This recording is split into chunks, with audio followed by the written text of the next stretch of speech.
Obsessed with my best friend, a 5-year journey from heartbreak to healing. It started innocently enough, like a rom-com meet cute. 2 years ago, I met him, and bam, instant crush. Naively, I even convinced myself those first few hangouts were dates. Then came the dreaded beer-fueled confession about another girl, and I told myself, okay, noted. Moving on, but fate, that cruel mistress, had other plans. Honestly, this is pretty straightforward. He ticked every single box. Our connection was uncanny. Friends were always stunned to learn we hadn't known each other our whole lives. Our humor was perfectly synced, we obsessed over the same games and TV shows, our political views aligned, and we shared similar life goals. Enough common ground for a comfortable bond, but with enough differences to spark engaging debates. We discovered new music together, offered each other invaluable help with work and those dreaded writing assignments. I'd call him when I was down, and it felt undeniably strange when we went a week without seeing each other. But here's the kicker, I was, and I mean completely, irrevocably head over heels in love with the man, and it was tearing me apart. I desperately hoped it would fade, but every encounter felt like falling all over again, deeper and harder. The playful teasing from my friends morphed into pitying glances every time his name came up. My sister practically begged me to cut ties. I'd manage a week of silence, convincing myself I was finally moving on, only to have it all come crashing down the moment I saw him again. It was agonizing. It wasn't fun anymore. I went on dates with genuinely amazing guys who were clearly interested, but my feelings for him erected an impenetrable wall. It felt pathetic. Asking him out after all this time felt futile, but the thought of losing him, my best friend, the best I'd ever had, was unbearable. The finishing touch, the cruel twist of the knife, were those damn looks. I wasn't imagining it, other friends confirmed it. I was starting to think I was losing my sanity. When we were out with the group, at a party or the pub, whenever I glanced his way, he was always looking at me. And not just a fleeting glance, these were extended gazes, lingering for what felt like an eternity, like 6-7 seconds of locked eyes across the table, across the room, across the crowded space. And then there was that smile, a small, subtle, but undeniably different smile that I'd never seen him give anyone else. I had no idea what it meant, where it came from, or why we did it, but it was the final nail in the coffin of my hopeless longing. I was spiraling, questioning my sanity, caught between confessing my feelings and risking everything, or simply vanishing from his life. The frustration was suffocating, driving me to tears, many, many tears. I was lost, utterly and completely lost. Doctor, I'm hopelessly in love with my best friend. It's consuming my life. When we're drinking, he gives me these intense, lingering looks and smiles. I don't know what to do to escape this constant heartbreak and be able to move on. Update. 5 years have passed, 5 long, arduous years since I poured my heart out on this very subreddit, desperate for guidance on my agonizing, unrequited love for my best friend. I stumbled across this old post while resetting a forgotten password, and reading through it now, I'm struck by how comforting and terrifying the responses were. The overwhelming consensus was, just ask him. This isn't exactly a happily ever after update, I'm afraid. But I felt a strange obligation to share what happened next, especially for the kind strangers who took the time to offer advice. I still vividly remember that one particularly thoughtful comment. I wish I could find that person and express my gratitude. To recap, I was deeply, desperately in love. Like, struggling to breathe when he talked about other girls but still wanting him to be happy levels of in love. If that sounds like an obsession, well, it probably was. The cruel reality of unrequited love is that it's incredibly difficult to shake. Your brain fixates, obsesses, rendering you incapable of focusing on anything else. For 2 years, that's what my life was. A roller coaster of butterflies and blissful highs whenever I was with him, followed by the crushing weight of rejection every time he said goodbye. I was obsessing over everything: the length of his glances, the duration of his hugs, the speed of his replies. Each detail could either make or break my entire day. About a month and a half after my original post, I accidentally stumbled into becoming a head organizer for a university event. The person managing me was, to put it mildly, unkind. I was drowning in work, trying to finish my thesis, and simultaneously grappling with the emotional turmoil of my unrequited feelings. I spiraled into a severe case of burnout. To make matters worse, I developed an unhealthy reliance on alcohol to cope. I was also likely experiencing a drug-induced paranoid psychosis. In September, I moved back in with my dad and spent the next year sleeping, crying, playing Skyrim, and attending rehab and therapy. In early 2021, I returned to school and slowly began to recover. I've been sober since 2020, and while the paranoia hasn't completely vanished, it's now manageable. I used to be convinced my landlord was listening to me through a radon measurement device. I finally managed to establish a healthy work-life balance that prevents me from overworking myself or succumbing to lethargy during my free time. It was a long, painful journey, but I made it. You might be wondering where my best friend was throughout all of this. Honestly, I don't know.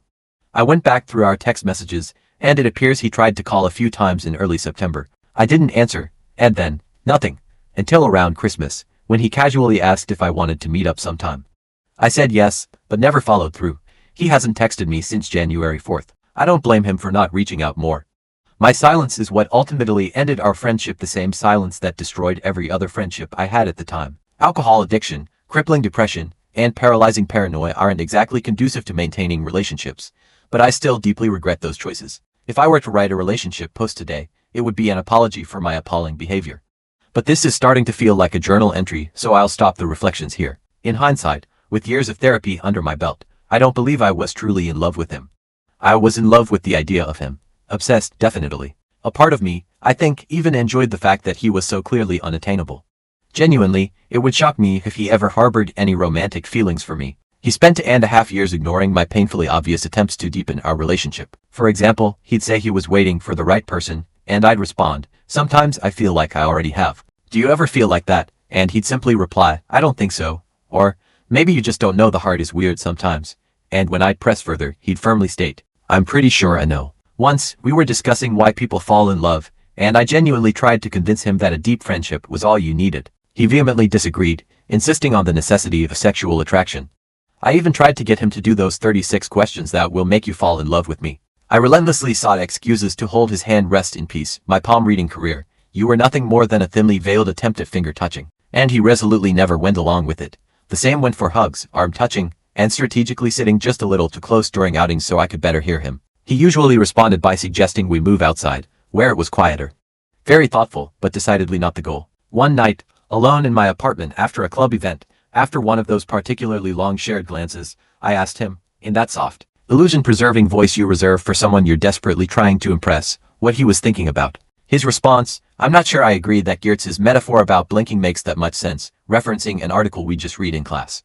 I did not expect it to make a comeback at that point. Another night, after an evening filled with laughter and close leans, he pulled me aside by the hand, heart racing, only to ask if I knew whether one of my friends was single because he thought she was really cute and suspected she'd been looking at him all night. Looking back, some of it is actually kind of funny.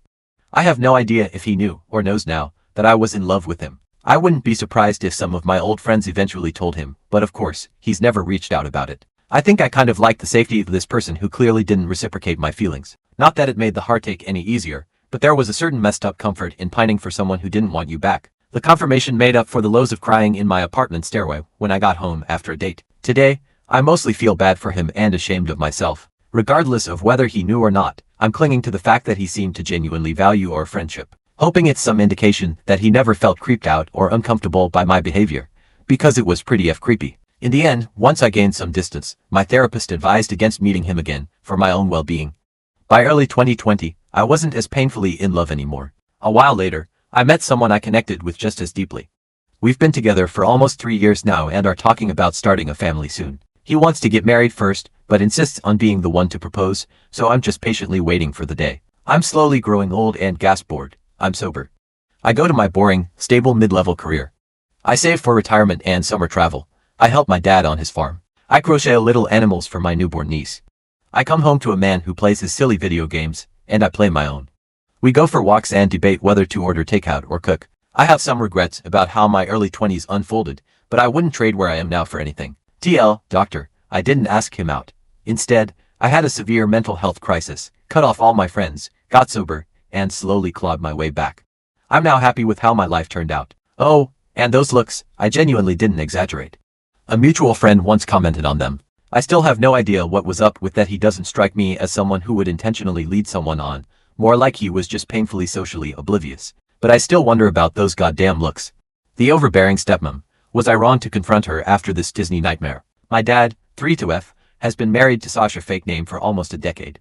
I was already an adult when they started dating, so we never had a close relationship. Sasha was nice enough, though a bit annoying at times, and I never had any real issues with her.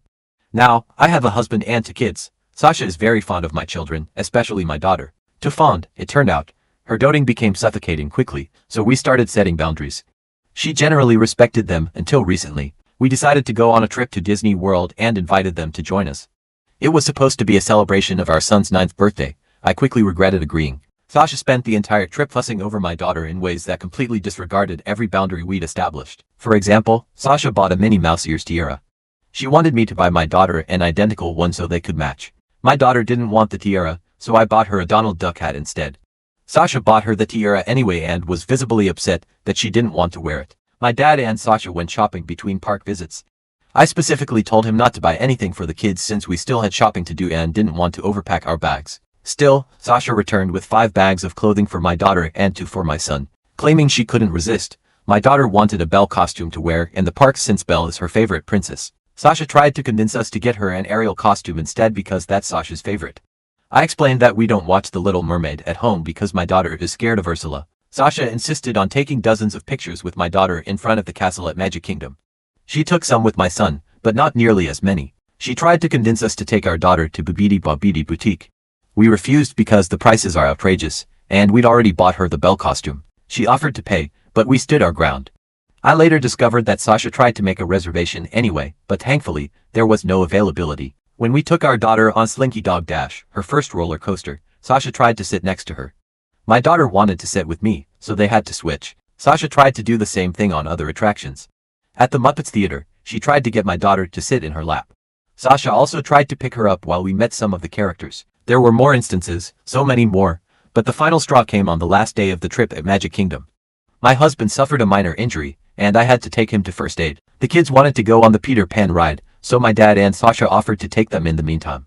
However, according to my father, the line was too long. So, Sasha suggested the Little Mermaid ride, assuring my kids that Ursula wasn't in it. Except, there's a pretty significant Ursula animatronic. My daughter was still sobbing and clinging to her brother when we reunited. On the flight home, I told my father that we would no longer take our children on trips with Sasha because of her behavior. He became furious. He argued that Sasha loved my kids and thought about what they'd like to do every moment of the trip and that we should be grateful to have her in our lives. I lost my temper and retorted that they should be grateful I was still okay with them even seeing my children after her actions during the trip.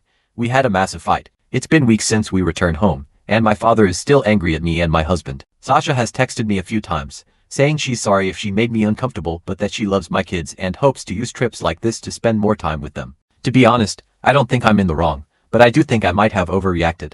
I believe there's a chance Sasha's actions were motivated by love, and she truly did have good intentions. Ida for calling my father's wife a creep after she crossed boundaries with my daughter. Update. Hey everyone, I'm here with an update. After reading your comments, I've come to the following conclusion. As much as Sasha's behavior toward my children angered and unnerved me, calling her a creep was the wrong reaction. That said, I still believe it's best for my family to distance ourselves from Sasha for the time being. At the very least, my initial decision to avoid future trips with her, based on the Disney experience, remains the best course of action. Sasha's pushiness, her tendency to override my and my husband's parenting decisions, and her blatant favoritism toward my daughter were much more pronounced when the kids were younger. After my daughter's birth, she began showering her with an excessive amount of attention while almost completely ignoring my son. I provided more details in the comments of my original post. That's precisely why we established boundaries in the first place. Her fixation on my daughter also deeply disturbed me. When we had the initial boundary conversation with my father and Sasha, she confessed that she'd always wondered what having a daughter would be like, despite previously identifying as child-free. I was never quite sure what to make of that. Regardless, that conversation reassured my husband and me that we were acting in our children's best interests. The boundaries had never been crossed until the Disney trip, when they were completely disregarded. Many of you pointed out that she might have gotten carried away or that Disney is exciting and she wanted to ensure my kids had the best possible experience. Two things. First, whatever Sasha's reasons, she still overstepped our boundaries. Disney or not, I don't see any justification for making an exception. Second, she wasn't trying to ensure my kids had the best experience. She was pushing them to fulfill her fantasy of what their Disney trip should look like. She repeatedly ignored my children's wishes in favor of her own, despite their being very clear about what they wanted and didn't want. Sasha also continually favored my daughter, even during my son's birthday celebration. That made me uncomfortable and I still haven't forgiven the Little Mermaid. My daughter is a bit shy and takes a while to open up to most people. Sasha's insistence on monopolizing her attention and forcing unwanted affection on her me in ways I can't fully articulate. To put it simply, my children aren't props, and anyone who treats them as such will, at the very least, be put in timeout. I called my father and Sasha on Saturday. I apologized for calling Sasha a creep but told them we needed some time apart.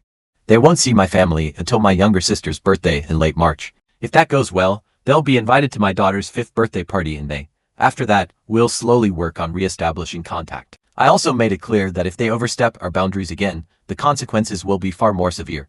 My father didn't take it well, but I don't care. Sasha sent me a text with more apologies, followed by a request to at least FaceTime my kids every now and then. I said no. And to those who suggested my controlling behavior ruined the trip, my kids had an amazing time at Disney World.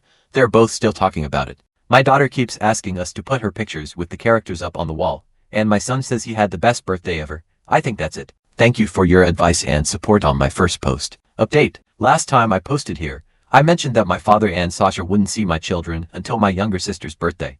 The party took place last weekend and we didn't attend. These 2 months of no contact worked fine, for me. My father respected my wishes, but Sasha kept trying to find ways to talk to my children. She called me under the guise of needing to ask me something only to later say, "By the way, are the kids around? I want to say hi." She did this every time, and this must have happened almost a dozen times. Which was enough for my husband and I to start debating on skipping the party. After speaking to our kids, we decided not to go. They both said they missed my father but clearly didn't want to see Sash. We thought about attending and just distancing them from her while there, but risking making our children uncomfortable wasn't worth it. My son even asked if we could see there and somewhere else without Sasha. My husband and I explained the situation to my sister. She was upset, but mostly because she hadn't seen the kids in a while. We all went to dinner at her favorite restaurant the day after her party. I also called my father and told him we wouldn't go to the birthday party. He reacted better than I expected, but we still had a short fight about it. He claimed that I had promised we'd let Sasha see the kids after 2 months. He called me unfair and said he was entitled to have a relationship with his grandchildren. I immediately denied that, though I tried to sugarcoat it at first. I eventually gave him the truth. My kids don't want to see his wife and I won't force them to. My father and I had a long talk. I told him how much Sasha's actions at the Disney trip upset my children, as well as how uncomfortable me and my husband were. I admitted it. I don't trust his wife at all, and I don't think I ever truly will. He said that while he still thought I was overreacting, he understood I wanted to protect my kids. My dad also told me about how these 2 months of no contact were for her. Apparently Sasha started talking about my kids a lot more than usual. It's mostly my daughter. She'd mention things in places she thought they would like. My father was aware of one of the times she called me but thought it was a one-time thing. She wanted to give my daughter a gift at my sister's birthday party. He said he didn't know why. At one point she told him she wanted to plan another family vacation with the kids, even though I told them they're not traveling with Sasha anymore. Learning all of that just made me more certain that I can't trust this woman around my children. My daughter told me she wanted her grandpa at her birthday party a few weeks from now, so I told him that he was invited. He agreed. To be honest, I don't trust my father after all of this. I'm allowing him to come because that party will take place at my home, which is easier for me to control. If he tries to bring Sasha, they'll both be kicked out and it will take a long time for me to consider letting him near my kids. My father hasn't told me how his wife is reacting to this. My sister told me that during her party Sasha asked her to tell me she wanted to talk. I'm not reaching out to her, nor do I plan to respond if she attempts to contact me. Both me and my husband have blocked her. My children are doing great. They still talk about how much fun they had at Disney. My daughter's been saving money, putting coins in her piggy bank for us to go back. On a completely different note, I'm pregnant again.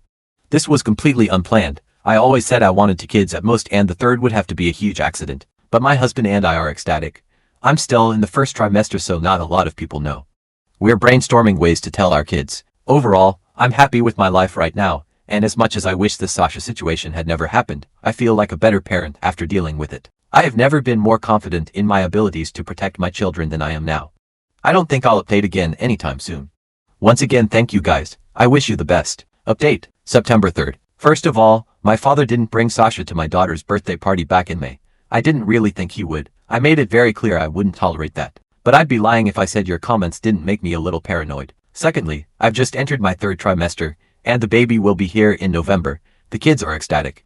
I'm having another girl, but my husband and I are not sharing the sex until she's born. This has nothing to do with our families, it's just something we've also done with our first 2. Everyone, including Sasha. We announced it a couple months ago. I had no problem with my father telling her no. He did ask if he could. I didn't hear much about her reaction, but according to my father, she was happy for me. My children still don't want to see Sash, and I'm still not forcing them to. I haven't unblocked her or put her on mute instead, but she hasn't made any attempts to contact me. We've continued meeting my father without his wife, and I think it's been working out. My relationship with him isn't fantastic, but it's much better than it was earlier this year. Last week I saw Sasha for the first time in months.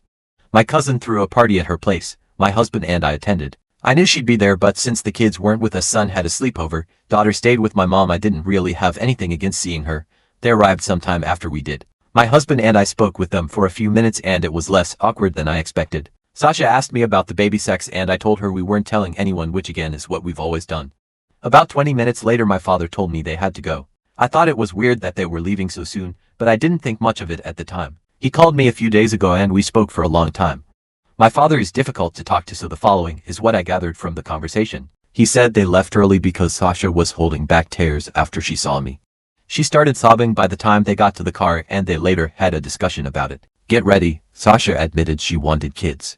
She married my dad knowing he didn't, but hoped he would change his mind. Apparently when my son was born, Sasha tried to drop "I want one" hints to my father. He didn't notice, so she gave up. According to my father, Sasha told him she loved my kids equally, but my daughter was special because she always imagined herself as a girl mom. That's also the reason why she became such a suffocating presence when my daughter was a baby. When my husband and I started setting boundaries, Sasha realized she was overstepping and agreed to abide by them. To her credit, I think she did a mostly okay job back then, but the favoritism was still obvious enough that my son noticed. The trip we took was a turning point because Sasha's dream of having a daughter included taking her to Disney World and having her do all the things you like to do there when she was young. She told my father that having my daughter there was so exciting that she forgot everything I said about not overstepping. Sasha wanted a mother-daughter trip and tried to use my child for it. Sasha said she regretted her actions during the Disney trip, but only because she lost access to my children due to them. And seeing me at the party, all pregnant and pretty, my father's words, not sure she actually said, that was what drove her over the edge. I remember reading some comments theorizing that this was what was going on, but I still didn't really expect this. My father said he was telling me all this because his wife wasn't doing well and he'd understand if I wanted to keep my kids away from her. Didn't expect that either. I don't know what the future of their relationship will be, and I don't think my father does either. All I know is that if Sasha still wants to have kids, it almost definitely will not be with my father. Before all this, I was pondering about my third child's future in relation to her. Now I sincerely don't want her to be a part of my baby's life. This isn't a final decision, but I've been speaking to my husband about it and he agrees with me. I don't think she's a bad person. I got some baby stealer comments on my previous update, but I don't think that's what's happening here either. But if the Disney trip proved anything to me, it's that Sasha is willing to be extremely selfish and disrespectful to get what she wants, even when my kids are involved. A couple months ago, my husband and I had a conversation with our son about the subject. He told us he dislikes Sasha for 2 reasons. She favors his sister and she doesn't listen to them. Honestly, that's all I need to know. Looking back at my own childhood, I feel like I was never allowed to have boundaries. I was always expected to put my schedules and preferences aside for others. It's important to me that my children don't go through that. If they don't want to see Sash, they don't have to. I think that's all I want to say here. I'm doing well. I actually got some great news from work recently. My kids are thriving and I'm excited to meet my third baby. Again, thank you guys. Update, November 23rd. I'm happy to announce my daughter was born 2 weeks ago. She arrived a little earlier than expected, but she's perfect. My older kids are in love with their baby sister, and as much as I didn't plan to have a third child, I am truly glad I did. As I mentioned the last time I posted, my husband and I didn't announce what the sex in advance when our first 2 kids were born. This time I decided to give my father a heads up. After I found out about the whole girl mom thing, I became worried about how Sasha would react to the news I was having another daughter. Telling my father ahead of her birth would give him more time to prepare. So about a month ago, my father told Sasha I was having another girl. As expected, she didn't take it well. A few days after I gave birth, my father told me that he and Sasha were separating. They're not sure about divorce, but he thinks that's where they're headed. Sasha started talking to my father about having children around the time I made my last post. According to him, they started fighting about it when she tried to convince him to get his vasectomy reversed. I didn't know he had one. My father said Sasha cried when he told her I'd have another daughter, and they decided to separate a few days later. I'm not very informed about the situation, but my father did state that the decision was mutual. About a week ago, Sasha texted me. It started with her congratulating me for my daughter's birth, then evolved into what seemed like a farewell letter to my children. Not much about them stood out though. "You'll never understand the love I feel for your children" was an interesting statement. She talked about how much it hurt to know she'd never meet my baby or watch my daughter become a big sister. Sasha told me I had tortured her by keeping my kids away. She deleted the text a few minutes after I finished reading it. I decided not to reply. I haven't been thinking much about the situation lately, but the more I do, the dumber I feel for not realizing Sasha wanted kids sooner. I remember she started talking about my father's future grandchildren long before I got pregnant with my son. Her behavior around my daughter, at least before the Disney trip, always felt weird to me, but I still never made the connection. I still don't dislike Sasha, but I think she brought this situation upon herself. As much as I recognize my father is far from innocent, he's always been very clear about not wanting more children. Sasha is 47 years old, and while I don't think I'd want to have kids at that age, if that's what she wants, she should seek out someone who wants the same things. We are also officially moving to Europe in 2025. The work-related news I mentioned in my previous update were really good. My husband and I have been hoping for an opportunity like this for a while. We're helping the kids make arrangements to maintain contact with their friends. Luckily, my daughter's best friend is my goddaughter. This will be my last update.